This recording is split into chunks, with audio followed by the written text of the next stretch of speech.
গরুর মাংস আমাদের নিত্যদিন কিংবা সাপ্তাহিক খাবারের একটি গুরুত্বপূর্ণ অংশ, কিন্তু আসন্ন রোজাকে সামনে রেখে প্রতিদিনই গরুর মাংসের দাম বাড়ছে।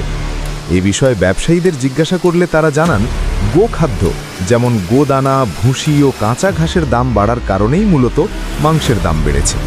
তবে কৃষি সংশ্লিষ্ট প্রতিষ্ঠানগুলো থেকে জানা যাচ্ছে, গোখাদ্য ও ভুসি সহ অন্যান্য উপকরণের দাম বর্তমানে মধ্যম পর্যায়েই রয়েছে। তাহলে প্রশ্ন থেকেই যায়, গরুর মাংসের দাম এত বাড়ছে কেন? সম্প্রতি দেখা গেছে, মাত্র 2 সপ্তাহের ব্যবধানে গরুর মাংসের দাম 700 থেকে 800 টাকা থেকে বেড়ে 800 থেকে 900 টাকায় পৌঁছেছে। বাংলাদেশ ক্যাটেল ইনস্টিটিউট জানিয়েছে, আসন্ন ঈদুল ফিতর ও রোজাকে কেন্দ্র করে অনেক ব্যবসায়ী ইচ্ছাকৃতভাবেই নিয়মিতভাবে গরুর মাংসের দাম বাড়াচ্ছেন।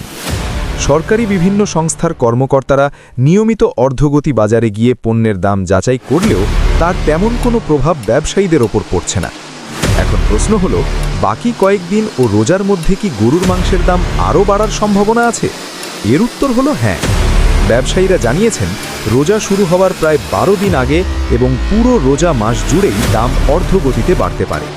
এতে মধ্যবিত্ত ও গরিব অনেক পরিবার চরম সমস্যার মুখে পড়ছে। ভোক্তা অধিকার সংস্থাগুলো এ নিয়ে সরকারি নিয়ন্ত্রক সংস্থার কাছে একাধিক প্রশ্ন তুললেও এখনও কোনো কার্যকর উত্তর বা সমাধান আসেনি। তাই নির্দিষ্ট সময়ের মধ্যে গরুর মাংস না কিনলে ভবিষ্যতে আরও বেশি দামে কিনতে হতে পারে, এটাই এখন সবার আশঙ্কা। এই ছিল আজকের সর্বশেষ আপডেট।